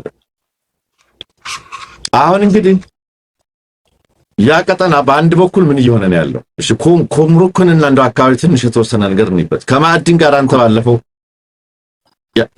ኩርሙካ ባለፈው ከማዕድን ጋር አንተ ያነሳቸው ነገሮች አሉ ባለፈው እሱ ለአንዳንዶቹ አጓጊ ነው። በሌላ ረገድ ሌላ የኃይል የፉክክር ሜዳ ሊሆን የሚችል የሱዳን ወርቅ ማዕቀብ የሚጣልበት ከሆነ እንደተባለው ኤሚሬቶች እዚህ አካባቢ ያላቸው ትልቁ ኢንተረስት እሱ ነው። እንደምታውቀው ትልቁ ጉዳይ ጉሮሯቸው ሊያዝ ነው እንደማለት ነው። ወይም ትልቁ ኢንተረስታቸው እዚህ ውስጥ ገብተው ይሄን ሁሉ የሚሆኑበት ሌላ አደጋ አይደለም። አንደኛው ይሄ ነው። ኢንፋክት ሌሎች ፋክተሮችም እንዳሉ እንረዳለን። ሁለተኛው የአውሮፓ ህብረት አርኤስኤፍን አሸባሪ ካለው ከዚህ ጋር መስራት ከዚህ ጋር መጠጋት ኦሬዲ ብዙ ፕሮፖዛል ቀርቧል። የሂውማን ራይትስ ዎች፣ የተባበሩት መንግስታት፣ አይሲሲ ጋር ክሌም ተደርጓል እንደምታውቀው። አሁን ደግሞ አውሮፓ ህብረት እንዲያለ ነው ያለው። ይሄ ተደምሮ ደጋፊ ሀገር ለምሳሌ አውሮፓ ህብረት በስም ጠርቶ ዩናይትድ አረብ ኤሚሬትስ ብሎ ጠርቶ ድጋፍ እያደረገች መሆኗን ባለፈው ሳምንት ባካሄደው የምክር ቤቱ ድምጽ ውሳኔ ላይ ጠቅሶታል። 28 ሰው የተቃወሙ 476 የምክር ቤቱ አባላት ደግፈዋል የአውሮፓ ፓርላማ። ይሄ በሆነበት እና አብይ አህመድና ኤምሬትስ ከአርኤስኤፍ ጋር አብሮ ሊቀጥሉ ሊሰሩ የሚችሉበትን መንገድ ምን ሊሆን ይችላል የሚለውን በደንብ ማሰብ ይቻላል። ዓለም እያወገዘው የአውሮፓ ህብረት አሸባሪ እያለው የተባበሩት መንግስታት ተመሳሳይ አቋም ይዞ አይሲሲ አጀንዳ ቀርቦለት ከዚህ ጋር የሚሰሩ መንግስታት ምን አይነት አቋም ሊወሰድባቸው ይችላል? ይሄ ምን ማለት ነው የሚለው መመልከት ይቻላል። በነገራችን ላይ ለምሳሌ የአውሮፓ ህብረት ይህንን ውሳኔ ከወሰነ በዚህ ዓመት ነው የለቀቀው የኢትዮጵያን የቀጥታ የበጀት ድጎማ አቋርጦት የነበረውን የለቀቀው በዚህ ዓመት። ይህንን ውሳኔውን የሚቃወም ተሳትፎና ሚና የሚቀጥል ከሆነ እርምጃዎች ይመጣሉ ማለት ነው። ዛሬ ኤምሬትስ ነው የተጠራችው፣ ነገ ኢትዮጵያ ተጨምራ መጠራቱ አይቀርም። ኢንፋክት ደጋግሞም ጠርተዋታል። በሌላ ረገድ ግን ብልጽግና ራሱ የፈራው ነገር አለ። ራሱ ከሳሽ ሆኖ መምጣቱ ገርሞኛል። ሰራዊት አሰማርቶ ጀነራል መድቦ ካምፕ ከፍቶ እንዳልተዋጋ በኩምሩክ በኩል መጡብኝ የሚለው የብልጽግና ክስ ለኔ አስቂኝ ነው። በዚያ በኩል ነገር ይመጡብኝ እያለ ነው ያለው። ምክንያቱም የሱዳን ብሔራዊ ጦር ወደዛ ገብቷል። ስለዚህ እዛ የተለያዩ አካላት እየመጡ ነው። በአንድ በኩል በሰሜን ምስራቅ በኩል ሌላ ስጋት ደቅኗል። አሁን በደቡብ ምዕራብ በኩል ደግሞ ሌላ ስጋትና ልብ ምት ውስጥ ገብቷል ማለት ነው ብልጽግና። ስለዚህ ነገሌ በዛ መጡ እያለ ነው፣ ወያኔ በዛ መጣ እያለ ነው። ኦሬዲ ዛ ቀጠና ላይ ሰራዊት አስገብቶ የተዋጋካል ነው። የሱዳን ብሔራዊ ጦር አካባቢውን የተቆጣጠረበት። ስለዚህ በአጠቃላይ ይሄ ሁሉ ሁኔታ ስትመለከተው ምን እየሆነ ነው ያለው? በተለይ ከአርኤስኤፍ ጋር መቆም ያስቀስፋል ነው፣ የሚያስቀስፍ ነገር ሊሆን ነው። ኦሬዲ አርኤስኤፍ ሊደርሺፕ ዳጋሎን ጨምሮ በሱዳን ምክር ቤት 15 ከፍተኛ አመራሮች የአርኤስኤፍ በሞት እንዲቀጡ የሱዳን ፍርድ ቤት ወስኗል። የሱዳን ፍርድ ቤት እንዲህ አይነት ውሳኔ ባወሰነበት፣ አውሮፓ ህብረት እንዲህ አይነት ውሳኔ ፕሮፖዝ ባደረገበት፣ የተባበሩት መንግስታትና አይሲሲ ሌሎችም እንዲያሉ ባለበት፣ ምናልባት የሳውዲዎቹም አሁን ዲፕሎማሲ እጃችሁን ሰብስቡ ማለት ሊሆን ይችላል። ከአርኤስኤፍም ከኤርትራም እጃችሁን ሰብስቡ የሚል ሎቢ አቅማቸውን አሟጣው ለመጠቀም እየሰሩ ይመስለኛል። ምክንያቱም በየዓመቱ 100,000 ኢትዮጵያዊ ስደተኛ የሚሄድባት ሳውዲ አረቢያ ኤንድ በየዓመቱ ደግሞ ህገወጥ ኢትዮጵያውያን እየተባለ ከዚህ መንግስት ጋር ህዝብ በማመላለስ ላይ ያለ ሀገር ዝም ብሎ አኩራፊ ውሳኔ ሊወስን አይችልም። ዲፕሎማሲውን በደንብ መስራት ስላለበት ማለት ነው። ነገር ግን በአርኤስኤፍም ጉዳይ በኤርትራም ጉዳይ ይሄ መንግስት እንዲተው ሁሉም እየታገለን ያለው። ቱርክም መጥቶ ያለውን ኤርዶጋን ሰምተናል። እጅህን ሰብስብ፣ ጦርነት አታምጣ ነው ሁሉም እያለ ያለው። የሱን ጦርነት የሚደግፈው ብቸኛ መንግስት ደግሞ ይሄው ዓለም እያወገዘ ያለ መንግስት ነው። ስለዚህ እኔ የምረዳው ቀጠናዊ ሁኔታዎች ሌላ መልክ እያዙ ነው። ድል ወደ ካርቱም ወይም ወደ ፖርት ሱዳን እየዞረ ይመስላል። እነዚያ ጀነራሎች ከከዱት በኋላ አርኤስኤፍ ጤንነቱ ተናግቷል። ውስጣዊ ጤንነት አይታየኝም። አሁን ጭራሽ የሱዳን መንግስት በዚህ ደረጃ ተጠናክሮ እንዲህ አይነት ውሳኔ ማሳለፉ ደግሞ የተለየ ገጽታ የሚያሰጠው ነው ለማለት ነው እንደማለት። የሱዳን ላይ አንሙት ወጥነት ያለው ለምሳሌ ዲሳይሲቭ ቪክቶሪ ማምጣት አይቻልም። እኔ ጦርነት የራሱ ትሬሽሆልድ ያለው ባይ ነኝ። ከሆነ ደረጃ በኋላ ጦርነት መልኩና አይነቱ ከተሸጋገረ ከዛ በኋላ ስለ ድል ማውራት አይችልም።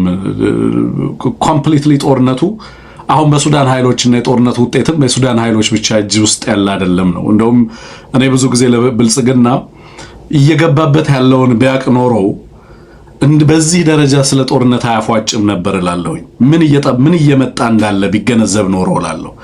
ገባ ሰው በየለቱ በምዕራብ በኩልም በምዕራብ አቅጣጫም ጦርነት ለመቀስቀስ ጥረት ሲያደርግ እና ጦርነትን እንደ ማግኔት ስቦ ወደ ሀገሩ ለማስገባት ጥረት ሲያደርግ እያመጣ ያለውንና እየገባበት ያለውን መዘዝ ያውቃሉ። ይሄ ኃይል ለወትሮ በምዕራብ በኩል እንግዲህ በጣም ከወሳኝ በሚባሉ ኮሪደሮች ላይ ጠላትን ስቦ ከኢትዮጵያ አልፎ ሱዳንንና ደቡብ ሱዳንንም ጭምር ሌላ ትርምስ ውስጥና አሁን ባለው ቀውስ ላይ ተጨማሪ ቀውሶች ውስጥ እንዲገቡ የሚያደርግ ውሳኔ እየወሰነ የኢትዮጵያን ዘላቂ ጥቅም አስከብራለሁ እንዴት ሊል ይችላል? ይሄ ኃይል ስንል የነበረው ይዞ እየመጣ ያለውን አደጋ ስትመለከት ነው።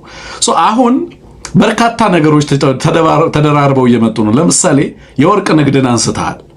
ለምሳሌ የአውሮፓ ህብረት ታርጌት አድርጎ በቅርብ ቀናቶች ውስጥ ምናልባትም አሁን ባለኝ መረጃ እንደውም ከ3 ሰዓታት በፊት ማዕቀብ ሁላ ተጥሏል የሚል ነው። በሱዳን የወርቅ ንግድ ላይ ማዕቀብ ተጥሏል የሚል ነው። ወርቅ ለህገወጥ የንግድ ትስስር በዓለም አቀፍ ደረጃ ከሌሎቹ ማዕድናት በተለየ መንገድ ተጋላጭ እንደሆነ ይታመናል። አንሙት የሱዳን ጦርነት ትልቁ ፊውሊንግ ፋክተር ሆኖ እያገለገለ ነው ያለው።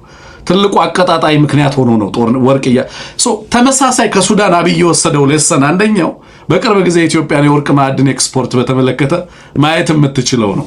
እስከ $5 ቢሊዮን ኦልሬዲ ከወርቅ ሽያጭ እያገኘ ነው ያለው።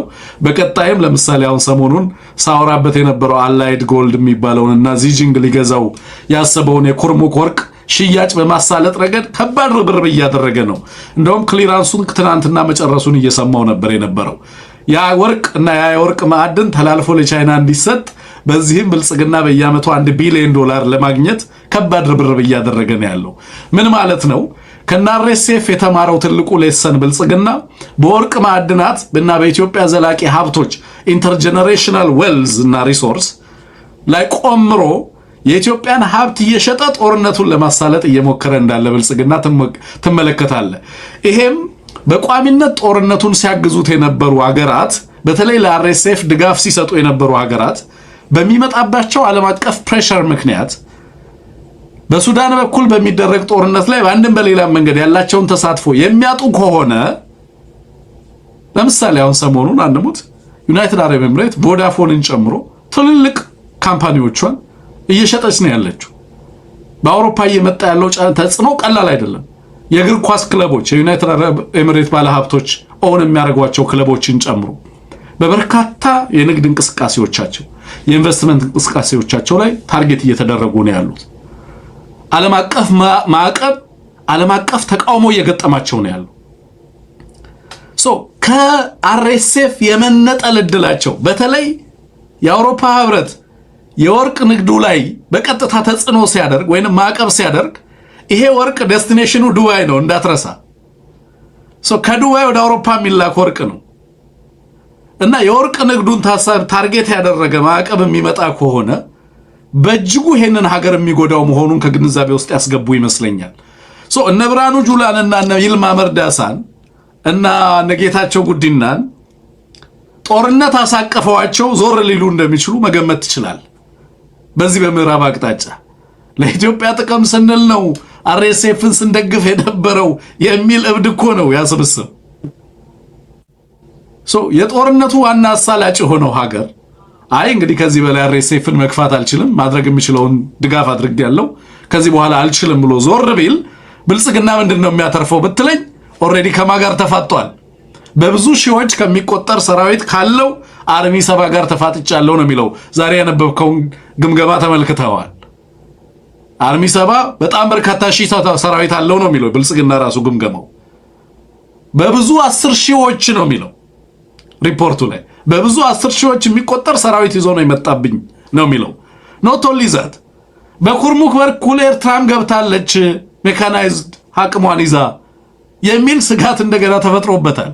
ይሄ የምናወራው የብልጽግናን ግምገማ ነው። በነገራችን ላይ እኛ አሊጌሽኑን እኛ እያልነው አይደለም፣ ብልጽግና ያስቀመጠውን ነው ዛሬ እያነሳን ያለ ነው ማለት ነው። ከዛ ውጪ ቅድም የምትጠራቸው ኃይሎች እያስመረቁ ነው ኃይል እኮ እያልከኝ ነው አንሙት። በነገራችን ላይ እያስመረቁ ብቻ አይደለም። ኢትዮጵያ ውስጥ ከዚህ በኋላ የሚነሱ የታጠቁ ኃይሎች በእርግጠኝነት የምናገረው ነገር ቢያንስ ከጀርባቸው ኤክሰፕት የተወሰኑ ለምሳሌ ጄኒውንሊ ኦርጋኒክ የሆነ ሂደትን ተከትለው ኃይል የፈጠሩ አካላት አሉ ኢትዮጵያ ውስጥ። ህዝባችን ለህልውና አደጋ ተጋርጧል፣ የማንንም ድጋፍ አንፈልግም፣ ባለን አቅም ህዝባችንን ታግለን አታግለን ከጥቃት እንከላከላለን ያሉ ኃይሎች አሉ። ከነዛ ውስጥ ያው እንደምታውቀው ፋኖ ለምሳሌ አንደኛው ነው። የማንም የሶስተኛ ሀገር ድጋፍ ሳይገባበት ራሱን ችሎ ለመቆም የአይዲዮሎጂም የሪሶርስም የአመለካከትም የአቅምም የታክቲክም የመረጃም የቴክኖሎጂም ጥገኛ አይደለም። ግን በተቃራኒው በርካታ ኃይሎች ሊያስነሷቸው የሚችሉ ምክንያቱም ማዕድኑን ከፍተሃል። ፓንዶራ ቦክስ ነው። ከጠርሙስ ውስጥ ያመለጠ ጅኒ ነው። ይዞ የሚመጣው ነገር ቀላል አይደለም። በርካታ ነገር ውስጥ እጆችን አስገብተሃል። ከደቡብ ሱዳን እስከ ሱዳን ጉዳይ ውስጥ ጣልቃ እየገባህ ነው ያለው። በሶማሊያ ጉዳይ ከክልል መንግስታት ጋር ጣልቃ እየገባህ ነው ያለው። ጅቡቲ ላይ ደቀንከው አደጋ አለ። በኬንያና በአዋሳኝ አካባቢዎች ላይ ደቀንከው አደጋ አለ የሚል በኬንያ ባለስልጣናት በተደጋጋሚ የሚነገር ነገር ሰምታል። ምንም እንኳን የኬንያ መንግስት በኢትዮጵያ በኃይል አቅርቦትና በሌሎች ምክንያቶች የኢትዮጵያ መንግስት ላይ ጥገኛ ቢሆንም ማለት ነው። ይሄ አገዛዝ በኢትዮጵያ ህዝቦች ላይ ከደቀነው አደጋ ባሻገር የገባበት ጂኦፖለቲካዊ ቀውስ በቀጣይ የት ጋር ምን ይዞ እንደሚመጣ አይታወቅም። እንደውም ቀደም ስታነሳ የነበረው አንሙት የብልጽግና ሰሞኑንም እኛም ስንለው እንደነበረው የብልጽግና ትልቁ ናይትሜር ማንና ምን እንዴትና መቼ እንደሚተባበርበት አያውቅም። በየት ጋር ምን አይነት አቅም እንዳለ አይገነዘብም። ማንበብ ከሚችለው በላይ ነው የተጻፈበት። መገንዘብ ከሚችለው በላይ ነው። ነገሮች ኮምፕሌክስ እየተወሳሰቡ ሄዱት። ጀነራሎቹ እየመጡ በተደጋጋሚ የሚናገሩትን ሰምተህ ከሆነ የቀጠና ሁኔታ እየተወሳሰበ ነው ይላሉ። ሁሉ ጊዜ ሲናገሩ ሰምተህ ከሆነ ኦኬ፣ ሲምፕል ሪዲንግ ነበራቸው። የኢትዮጵያ ህዝብ ላይ ጦርነት ሲያውጁ ተራ የሆነ ንባብ ነበር የነበራቸው። በቃ አማራ ላይ ጦርነት ይታወጃል፣ አለቀ ደቀቀ። ሲፈለግ ትግራይ ይወጋል፣ አለቀ ደቀቀ። ከአዲስ አበባ ኤክስፖርት የሚደረግ ቫዮለንስ አለ። ያ ቫዮለንስ የኢትዮጵያን ህዝቦች ታሪኩን ምኑን አሻራውን ያወድማል፣ ሌላውን በረሃብ ይፈጃል፣ አለቀ ደቀቀ። አዲስ አበባ ላይ ቢዝነስ አዝ ዩዥዋል። የኢሚራቲ ባለስልጣናትን ትቀበላለህ፣ በድሮን ሾው ምናምን ነገር አቡዳቢ ትሄዳለህ፣ ትሸምታለህ፣ ህክምና ታደርጋለህ፣ ኩዌት ትሄዳለህ፣ ነዳጅ ትሞላለህ አይነት ነገር ነበር የነበረው። ብልጽግና የማያስበው ውስብስብ የሆነ ፐዝል ውስጥ እንዲገባ ሆኗል። ፈቅዶ ነው አብዛኛውን የገባው። በእብሪት ነው አብዛኛውን ያደረገው። በኢትዮጵያ ህዝብ ላይ ያወጃቸውም ጦርነቶች፣ በቀጠናው ህዝብ ላይም የሚያደርጋቸው ዛቻዎች ይዘው እየመጡ ያለውን አደጋ እየተመለከትን ያለ ነው። በቀጠናው ላይ አንሙት ከፍተኛ የኃይል ምረቃ የኃይል ስልጠና ነው የምትመለከተው። ዝግጅት ለምሳሌ አሁን ሳዋ በቀደም የተመረቀውን ኃይል አይተዋል። ኤርትራ መንግስት ያስመረቀውን ኃይል ኦፍኮርስ ብልጽግና ቤት ግማሹ ፋኖ ነው የሚል ወሬም እየተወራ እንዳለ እየሰማው ነው ያለሁት። ግን ከባድ ትርምስ ነው ከዚህ ጋርም ተያይዞ አሁን ብልጽግና በዚህ በኩልም በኩርሙክም በምዕራብ በኩልም ጭምር የኤርትራ መንግስት እንግዲህ በማይዋሰንበት ስፍራም ጭምር ኤርትራ አለ እያለ ነው። በማይዋሰንበት አቅጣጫም ጭምር ይሄንን ሁሉ ነገር ስትመለከትና አዲስ አበባ እየተደረገ ያለውን ደግሞ ዝግጅት ስትመለከት ከሪፐብሊክ ወደ ኩሻይት ኢትዮጵያ እየተባለ የሚደረገውን ቅዠት ስትመለከት አገዛዙ የሚያደርገውን በምክክር ኮሚሽን ስም የሚያደርገውን ቅጥፈት ስትመለከት በምርጫ ስም የሚደረገውን ቅጥፈት ስትመለከት ጄኒውን የሆነ ሀገሪቱንና የሀገሪቱን ህዝብ ወደ ሰላምና ወደ ተረጋጋ ፖለቲካ ሊመራ የሚችል እንቅስቃሴ በሀገሪቱ ውስጥ ጠብ የሚል ነገር አትመለከትም። የትላንቱ ዘፈን ቀጥሏል። የትላንቱ ፉከራ ቀጥሏል። ምንም እንኳን ወደ አንንበረከክም የተቀየረ ቢሆንም ማለቴ ነው። ግን በየዘርፉ የሚደረገው ነገር ስትመለከተው አንድም በሀገሪቱ ውስጥ ተጨባጭ ሰላም፣ ፖለቲካዊ መረጋጋት ለቀጠናው ህዝብም ለኢትዮጵያም ህዝብ ሰላም ሊያመጣ የሚችል አማራጭ በብልጽግና በኩል ሲመጣ አታይም። ይባስ ተብሎ ተስፋ የተደረገባቸው ይበተናሉ ሲባሉ የነበሩ ኃይሎች ይበልጥ እየተጠናከሩ አቅማቸውን እያዳበሩ እየመጡ እንዳሉ ትመለከታለህ የሚለው ነገር እናንሳ ብዬ ነው። አንሙት ሌላ የምትጨምረው ነገር ካለ እና ጉዳይ ካለ እድሉን እሰጥሃለሁ። እኔ በኩል ሐሳቤን ጨርሻለሁ። ታንክ ዩ። አይ ብዙ ነገር ነው ያለው። በጣም ፈጣን ነው ለውጦቹ። እንግዲህ መቸለታ እናቀርበዋለን ብለን እናንተ ያልሸፈነው አለ። ለምሳሌ ግብጽ አፍሪካ ቀንድ ላይ በምን ያህል ደረጃ እየተንቀሳቀሰች እንደሆነ የሚያሳይ ኢንፋክት ከዚህ ቀደም አውርተናል፣ ግን አዳዲስ ጽሁፎችም እየወጡ ስለሆነ ማለት ነውና በአጠቃላይ በቀጠናው በጣም ትልቅ ዓለም አቀፍ የትኩረት ማዕከል ሆኗል። ቀይ ባህር፣ የሆርሙዝ ሰርጥ ከሱ ጋር ተያይዞ የሱዳን ሁኔታ፣ የኢትዮጵያ ሁኔታ ይሄ ቀጠና በተለየ መንገድ ዓለም ትኩረት የሰጠው ሆኗል። በጣም ከፍተኛ የሆነ ፕሮክሲ የሚካሄድበት በዓለም ላይ እንደዚህ ቀጠና ያለ አይመስለኝም። የሱፐር ፓወርስ የኤመርጂንግ ፓወርስ ፕሮክሲ ነው፣ የውክልና ጦርነት የሚካሄድበት ቀጠና ነውና ከዚህ አኳያ ሁኔታዎቹ ስብስብ ናቸው። በዚህ ውስጥ የኃይል ማዕከላዊነት ጠፍቷል። የተለያዩ አካላት፣ ክልሎች፣ አገራት ግንኙነታቸው ወደ ፕሮክሲ ተቀይሯል። በዚህ ሁኔታ ውስጥ ነው ያለነው። ብልጽግና በዚህ ውስጥ እንዴት አድርጎ የሚለውን ይሆናል እንመለከታለን። የህዝብ ትግል ግን ከምን ጊዜውም በላይ ተጠናክሮ እንደሚቀጥል ምንም ጥያቄ የለውም። የኢትዮጵያ ሐኪሞችም ከ8 ወራት ቆይታ በኋላ ጥያቄያቸው ምላሽ ማጣቱን በክልሎች ደረጃም ወጥነት የጎደለው 12ቱ ጥያቄዎቻቸው ምላሽ ማጣታቸውን የተመለከተ መረጃም ስመለከት ነበረ። ይሄ እንግዲህ ከ8 ወር በኋላ የኢትዮጵያ ሐኪሞች ወደ ሌላ ዙር ጥያቄ እንዲመጡ አድርጓል። ይሄ ወዴት ሊወስደን ይችላል ወደፊት የምንመለከተው ነው። ግን በዋነኛነት ይህንን የተመለከተ መረጃም ስመለከት ነበረ። ወንድም ስለነበረን ቆይታ አመሰግናለሁ። አንሙት ስቲከር የገዛችሁን የህይስ ናይል ነው የሚለው መሰለኝ። ከልብ እናመሰግናለን። ሳም በጣም እናመሰግናለን። ጄስ ታምራት ወልዴ እንደዚሁ፣ ጄዲ ፋኖኤማ፣ ኬዋይ ኤዋይ፣ ሳሚቲዮ፣ ጌታቸው፣ ጥቁር ሰው ድጋፍ ያደረጋችሁ ስቲከር የገዛችሁ ኤቢሲን ለማበረታታት ያላችሁን የሰጣችሁ ናችሁ። በጣም በጣም እናመሰግናለን። ስለምታደርጉልን ድጋፍ ክብር ይሰማናል። እኛም ደግሞ በተቻለ መጠን ሌት ተቀን እንድንቆፍር የበለጠ እንድንሰራ የሚያበረታታ አቅማችንም ተቋማችንም እንዲጠናከር የሚያደርግ ነውና ስለምታደርጉልን ድጋፍ ከልብ ነው የምናመሰግነው። ዘግየት ብለን እንመጣለን። አንዳንድ ጉዳዮችን ይዤ እመጣለሁ። የአማራን ፖለቲካ በተመለከተ ጠቃሚ የሆኑ ነገሮችን የምናነሳበት ዝግጅት ይኖረናል ብዬ አስባለሁ። በኋላ ላይ መልካም ቆይታ ይሁንልን። እስከዛው ድረስ ያላችሁበት ምሽታችሁ ያማረ ይሁን፣ ቀናችሁ ያማረ ይሁን። እግዚአብሔር ይስጥልን። መልካም ጊዜ